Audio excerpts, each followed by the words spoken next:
All right, so speaking of Big 12 teams soon to leave to the SEC, I was about to say, yeah, wait a minute. Wait, are they in Big 12 still? Yeah, 1 foot in, 1 foot out type of thing. Let's go back to the Oklahoma Sooners. We all know what's been going on as far as the coaching change with Lincoln Riley going to USC, with them bringing in Brent Venables from Clemson as the head coach.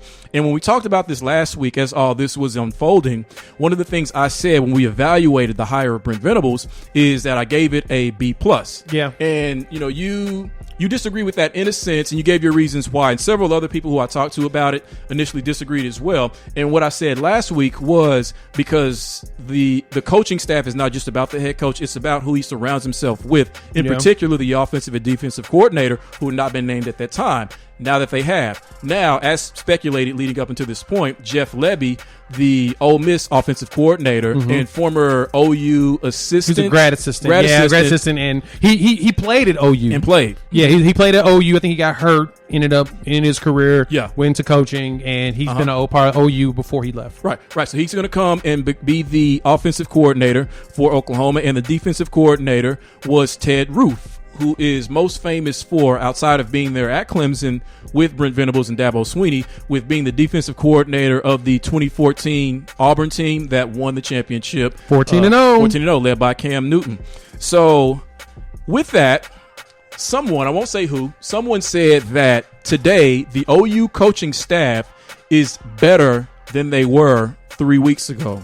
Yes. Jay, do you think that is fair or unfair? I think it's very much fair because Venables has done a good job of adding some hires. First, of course, he brought in Libby. Then there was they added Jerry Schmidt. Yeah, is the director of player performance, and I've heard some great stories about him. He JD Reynolds put out a thread on Twitter about his first experience with Schmitty.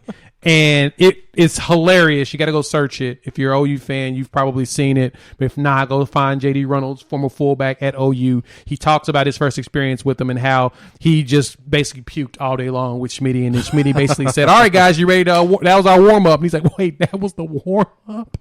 I was like, dog, I was tired reading it. I was so exhausted for him. It was so good. But he's going to bring back that toughness, and then having Libby out there who was in the early 2000 team, and then adding the defensive coordinator, Ted Roof, who was the OC for that Auburn team that won the national championship. I feel like and this is why I think it's better than it was before, it feels like Venables is going back to the late 90, early 2000 teams with Bob Stoops and the way they set up. Here's a fun fact for you. Jeff Levy's offenses have been top 5 in total offense each of the last 3 seasons. You know who else can say that? Nobody. Not even Lincoln Riley. Nobody who can say it like me. Nobody.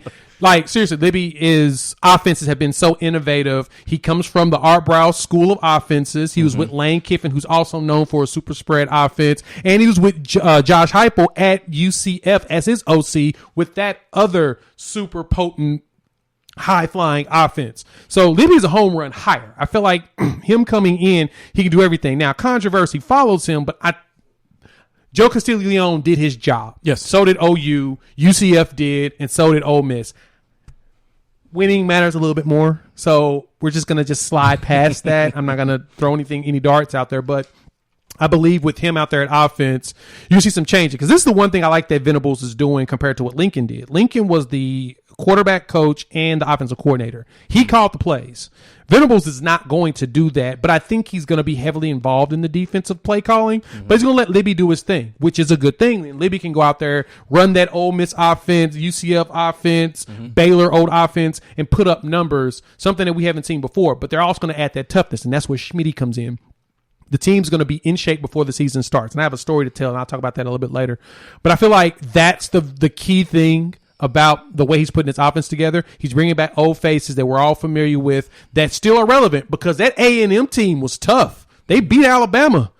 Obviously, Smitty had a play in that when he went down there. So I love it. I think that it deserves to maintain that A grade that I gave it from the beginning. What you got?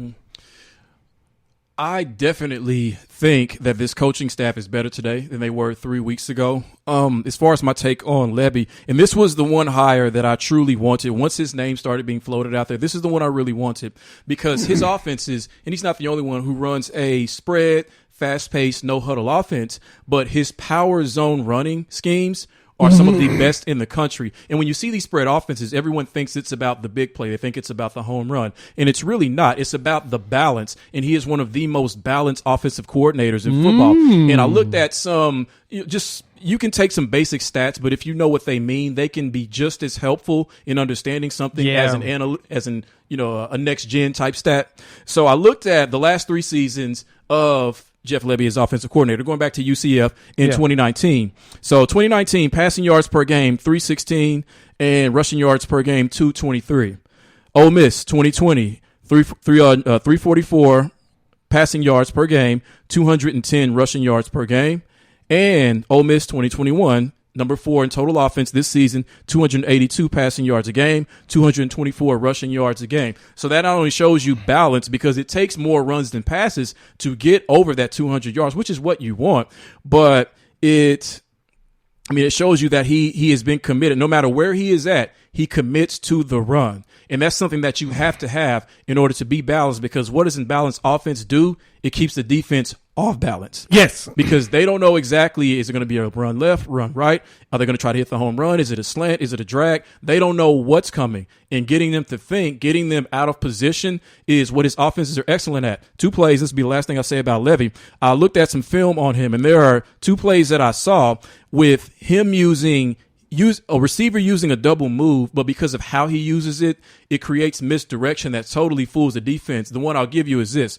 There were 3 wide receivers to the left. This is nerd stuff for you future offensive coordinators, right? So there was 2 receivers to the left. It was a wide receiver screen. So the inside receiver was sort of curling out towards the sideline and expecting the pass. The other receiver's job was to block. So this other receiver, as this one is making its way to the sideline, goes down to block like you would in any wide receiver bubble screen. Right. But instead of blocking, he holds the block, he checks it, and then it's basically a fake, and then he goes down the sideline. The 2 defenders there with him had no idea what he had done. 60-yard bomb, touchdown. That type of misdirection, the kind you will see if you watch a Kyle Shanahan offense or to some degree a Sean McVay offense, that's a big part of what he is. So, creativity. So bringing those principles to OU, I think will help his offenses to be just as successful or perhaps even more successful than Lincoln Riley's offenses. I mean, to be honest, if you go back and look at some of the Lincoln Riley offenses over the last 2 seasons, they started to look a little stagnant. Yeah, well, he's run the ball less. If you look at rushing yards per game, game over the last 3 seasons, like in 2019, they were pounding the ball. But these last 2 seasons, the rushing yards have steadily declined. 179 in 2020, 176 in 2021. So he's given into the pass more, which is not a bad thing necessarily, but it makes the offense a little bit imbalanced. It's too air raid-ish, and it's something that is concerning when you're going into the SEC where defenses, they've got more skills position guys that are prepared for, I guess you could say, that air raid. The biggest thing is how are you going to stop those creative offenses that Alabama runs now? Because that's basically what Alabama is. Alabama went out against Georgia, got creative against the best defense that historically I think we've ever seen, almost historically, if not historically, and torched them. He just ate them alive. And it was all because of the routes. The guys were butt naked open, and I don't think I've seen a single team been able to get guys that open besides Tennessee when they first played Georgia, and then my Vols fall apart every second half. They did that all season long. But in the first half, Tennessee was up, and they were bombing. They were getting deep plays on Georgia, and they just couldn't keep it. It wasn't sustainable because that defensive front for Georgia could get to the quarterback quickly. Against Bama, they couldn't get to Bryce. They just couldn't. They had great blocking, great scheming. It was creative offensive routes, and every time you looked up, Jameson Williams was just dancing. Come over here, taking a nap, making some tea, all of that. Make a sandwich while he's sitting there waiting for the pass. Oh, Bryce is going to throw it to him. Okay, I'll give him a second. So the offense is going to be just fine, probably even better. Now, defensive coordinator Ted Root. So I thought about this. I was like, okay, why do I think he wanted him. Yes, they've been together at Clemson. I don't know how just long. A year. Just a year. He was a defensive analyst this year because I guess he lost his job the year before. That's usually when an analyst populates. Okay. So we know how well Dan Lanning did this year as far as being the defensive coordinator for Georgia, parlaying that to the head coaching job at Oregon. We know how well Jim Knowles did at Oklahoma State, parlaying that into the defensive coordinator job at Ohio State.